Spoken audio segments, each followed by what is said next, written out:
According to the Catholic News Agency and EWTN News, quote, Archbishop Ignatius Kagama is concerned over the seemingly endless violence against Christians that claimed at least 58 lives this past weekend and hundreds of others in recent weeks. It is our prayer, he said, that something definitive will be done to stop the situation that is inhuman.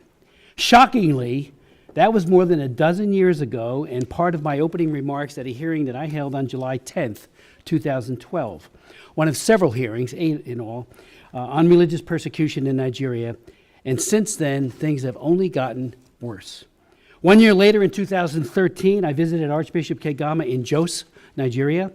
We visited churches, 5 of them that had been recently firebombed by Boko Haram, and spent hours listening to survivors tell their stories. Despite their numbing loss and pain, I was absolutely amazed at the survivors about their faith, very deep faith, their courage and the resilience. They were not going to quit, but they were looking to the government for help, and it was not coming. I also met with an evangelical believer named Habila Adamu. Dragged from his home by Boko Haram terrorists, he was ordered to renounce his faith.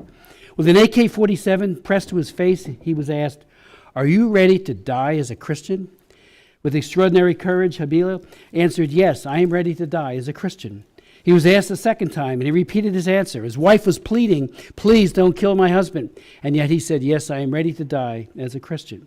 This time, the terrorist pulled the trigger. A bullet ripped through Habila's face. He crumpled to the ground, bleeding profusely, left for dead. By some miracle, he survived. I met him at an IDP camp in Jos. I asked him to come to Washington to tell his story. He did. And at the congressional hearing, he said this to our subcommittee, "I am alive because God wants you to have this message. Knowing Christ is so much deeper than merely knowing Boko Haram's story of hate and intolerance." He closed his testimony with this: "Do everything you can to end this ruthless religious persecution, but know Christ first." To the end, everything he did was to witness, to radiate his love for God, but he was also calling on us to get involved and do something.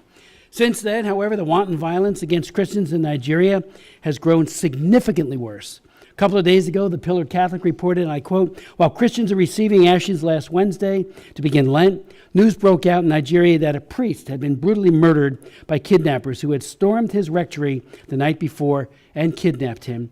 With deep sorrow and righteous indignation, I condemn in the strongest terms the relentless and tragic wave of kidnappings targeting priests, pastoral agents, and the faithful," Bishop Kundi said in a March 7th, just a couple days ago, press conference, which expressed outrage over the kidnaps and the brutal murder of his priests. According to the sources in the diocese, Father Sylvester was bound by his kidnappers. He was shot in the head, and I saw the picture. It is heartbreaking to look at. Shot at close range with an assault rifle, and according to the officials of his diocese. The systematic slaughter and abuse of Nigerian believers must stop. Delay is denial and a death sentence to so many. One of our distinguished witnesses today, Bishop Wilfred Anagbe of the Diocese of Makurdi, Nigeria, traveled a long distance to be with us today and will testify, and this is from his testimony. Militant Fulani herdsmen are terrorists. They steal and vandalize. They kill and boast about it. They kidnap and rape, and they enjoy total impunity for this from the elected officials. None of them, I repeat his quote, "None of them have been arrested and brought to justice." In December of 2020, President Trump designated Nigeria as a country of particular concern, only to be reversed without justification by Secretary Blinken in November of 2021. And I know I asked him at hearings. I asked him privately, but also asked him at open hearings, why? Never got a good answer. Religious leaders in Nigeria were outraged by the Secretary's decision. One Nigerian bishop challenged the Secretary and said, "Christian persecution is more intense than ever." And that was Bishop Mamza. And Genocide Watch has called Nigeria a killing field of defenseless Christians, quote unquote. Yet the government of Nigeria has failed to make progress against religiously motivated persecution of Christians despite religious freedom being enshrined as an essential human right in their constitution.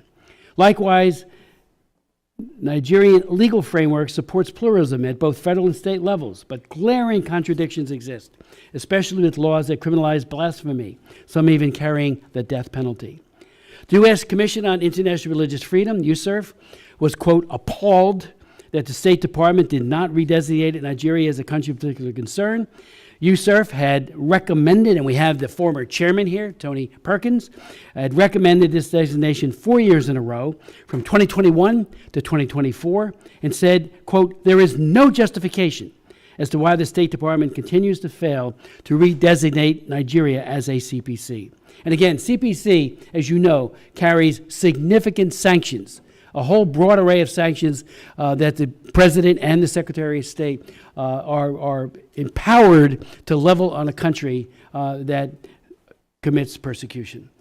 When the former Secretary of State Blinken held a joint press conference with the Nigerian Foreign Minister on January 23, 2024, following the Christmas Eve massacre, which targeted killings by radical Fulani terrorists and took the lives of hundreds of Christians, he did offer his condolences, and I watched it. I was glad to see that. But we need to take it beyond just saying, I feel sorry for you. And these Christian killings recurred the following year, just 3 months ago. Make no mistake, these ongoing attacks are based on religion and diverting attention from it tonight. So let me just say parenthetically, I tried for 3 years to get the Clinton administration to designate Boko Haram as an FTO, the Obama administration, as a foreign terrorist organization. I held hearing after hearing, and they wouldn't do it. On the day I was marking up my legislation to do this, just that, State Department said, oh, we're going to designate them an FTO. And after all the crimes they were committing, later it was the Chibok girls, it was all the other atrocities being committed by Boko Haram, and they wouldn't even give them the FTO status so we could start investigating where they get their money, their weapons, and the like. Make no mistake, all of these attacks are based on religion, like I said, and diverting attention from it denies that we have seen with our own eyes. This is religious cleansing.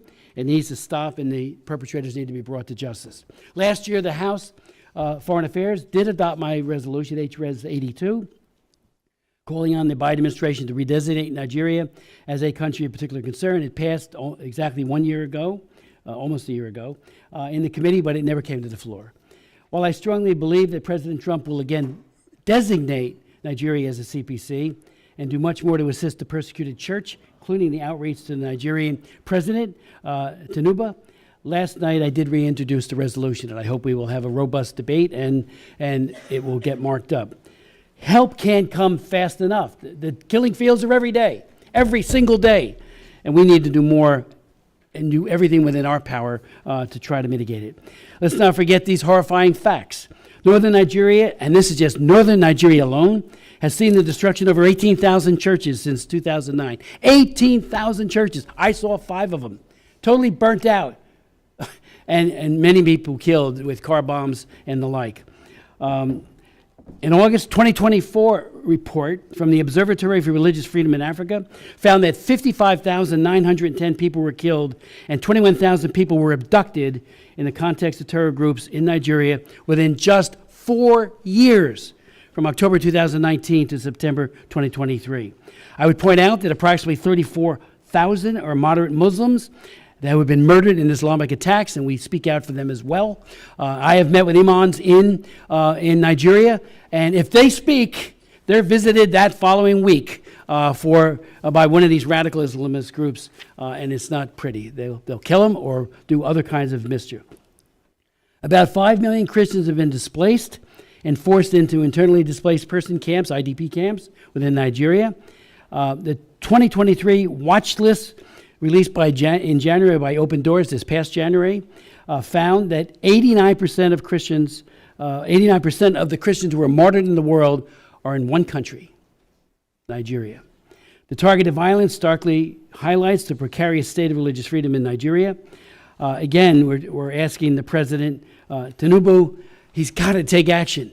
And we're going to, I'm hoping to lead a delegation to Nigeria. We've got to raise these issues, but it starts at the top. I've been to Abuja many times. The president has real power. He can do it. And we're calling on him to do that. Let me also say that and I will put the rest of my statement into the record, but this hearing, we're hoping will be a catalyst for action by our own government and also by Congress, and of course, above all, the executive branch.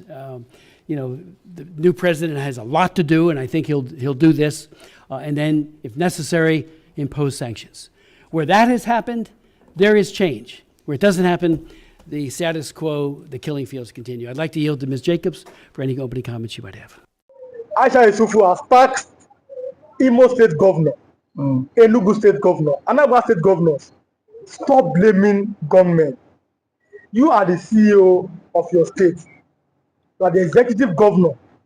Now, since you go to Abuja to collect money, then take responsibility for the insecurity in your state. What do you have to say about it? Now, thank you for that wonderful question. I think being the governor of the state, you have every power for you to make sure that you get security votes from the federal government. By so doing so, what are the governors doing with this money? Stop coming out to tell the people that there is insecurity in my state and that unknown government have been killing. The government need to take action and put an end to all this and stop apportioning blames. The people you are apportioning blames to are the people who their lives and properties are entrusted in your hand as the chief security officer of the state. So for a governor to come and start telling people that there is insecurity in my state, I think to me the governor need to stand up and then act now, because every now and then allocation is being shared for you, security vote is being given to you, and you have the mandate. The primary function of government is to protect life and property. Yes. So if you cannot protect life and property, then why are you the governor? Well, some have said that the governors have no power over the military. That it's only the president as the commander-in-chief of the armed forces. What do you have to say about that? The governor does not have power over the military.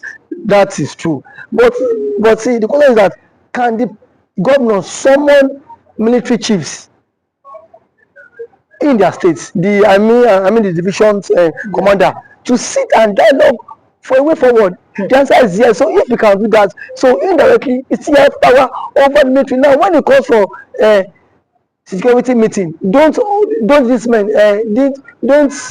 these guys attend in his various place? They do. So the president should not come and say that he does not have the governor should not come and say he does not have power.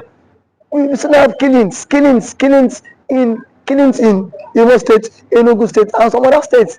For how long can we continue in this path? The people are scared of their lives. The people cannot even access government, access those who they claim to be what? Electorate. We cannot access people that give us the mandate. So how long can they continue like this? So I think the government of these states on their own, they need to up their games. You must up your games as a governor if you don't want to be sacked come 2027. But there's always been this fear that the votes of Nigerians does not count, and that is why our elected officials are acting this week. That as soon as our vote is counting, they will sit up knowing that if I don't perform, no second term for me. You agree with that statement? Our vote does not count. I cannot say if our vote count or not, because I have not conducted any election. So what I'm to say is that people have lost confidence in the INEC, in the power. The reason why they've lost you've lost confidence because so many persons have seen the case of Hope Uzodinma when but reason best the court knows why he had to give it to him. But someone who came forth in the election was uplifted and then he came forth. So the court cited some reasons which Hope Uzodinma became the governor. Reason best known to them. I am not in the position to speak for the court. But one thing is that INEC needs to be the trust of Nigerians again. You saw what happened in last election. As allegedly reports, the results were changed in the RF quarter. So I don't know how true that allegation is, but see, it has been going viral. So these are things INEC need to repose that confidence in the average Nigerian, and for the governors too. How much is being given to you on a monthly basis? If you get money on a monthly basis, then make sure why don't you make sure that these people who gave you the mandate to protect them, you can as well protect them too? Because the people cannot always be be one-sided every time. The people need to benefit from dividends of democracy, and when they have to benefit from the dividends of democracy is by what? By what? By inclusive governance. The people need to feel the government impact. Not every time you come on here and say on government has attacked the people, you come and start creating fear. These governments are even creating fear in the life of the ordinary man. We've seen the governor of Enugu State who has declared that Monday is no longer a sit-at-home in Enugu State. When people are saying that, you are seeing that as because the governor. Can you come and secure our lives? I mean, the other people, because you see this sit-at-home every Monday. Some are doing it maybe out of respect for Nnamdi Kanu, but some are doing it out of fear. It is two ways. People are telling the governor, please find a way to secure that police cannot be everywhere. What do you think? Because sit at home every Monday, it might be affecting the economic activities in the southeast. What do you think that the governor can do, or the governors in the southeast can do? Thank you for that one. I think sit at home every Monday is a commensurate to honor the Mazi Nnamdi Kanu, who has been in incarceration for 4 years now and still counting. But what I want to say is that when there is a conflict in the land, the president himself needs to address this issue of Kanu. Let Kanu issue be settled out of court. If what Kanu is the son of the president, as a son, you can go, you can have a different view or different ideology and philosophy from what your father had. But why can't you, as a father, have you reached out to Kanu himself? And what I felt that the president ought to have done was, why Kanu was in decision, go and meet, let them bring Kanu to you, DSS. Sit down with Kanu, have a round table discussion with him. But do you think that's possible? Because we saw Buhari could not freedom. Buhari is different. See, so, these are two different people. Yes. If you want the security apparatus cannot be everywhere, and these guys are what? Overstretched. Yes. These guys are also overstretched. So the president is the father of the nation. Yes.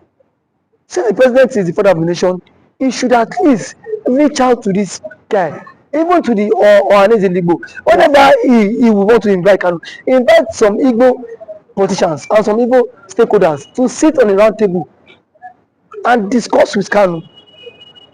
You have conditions, give him your conditions. Send it to him. Because you see, this is the only way this thing about marginalization can stop. And the truth of our matter is that the Igbos are heavily marginalized in the country. And that is what, and that has breed a whole lot. But do you think that giving them an opportunity, or yes, that's an opportunity, or finding a way, a consensus in 1999, Nigeria had a consensus on making a Yoruba man a president. In 2007, Nigeria had another consensus to make another man to be a president. Do you think that Nigeria finding a way or making a consensus to make an Igbo man the president is going to make that marginalization or the agitations go down in the south? Making an Igbo man be the president would at least work to some extent.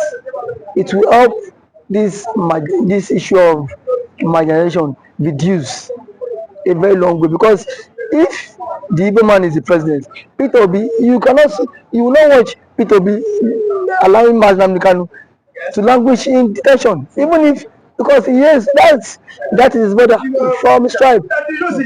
They are from same tribe. No, so why was Senegbo released? It was let's go. Yes. So to some extent, it will help a long way. And as an Igbo man, he will speak in the language that the Igbos. Now I am one of your sons. You Yes. don't have any right to agitate. Yes. So that will help them. It will go a very long way for them too. So I'm letting you go. I think we have like 1 minute to go. Okay. Now, South Eastern Governors Forum. What should be their next step? Southeastern Government Forum should at least make moves to meet with the president Yes. to put an end to all this. That is the only way. Because if there's no end to all this, all we hear is killing, and then we are not in support of all this killing. It is not good for the future of the country. It's not good for the future of the country. Okay. Thanks for coming. Thank you for always having me.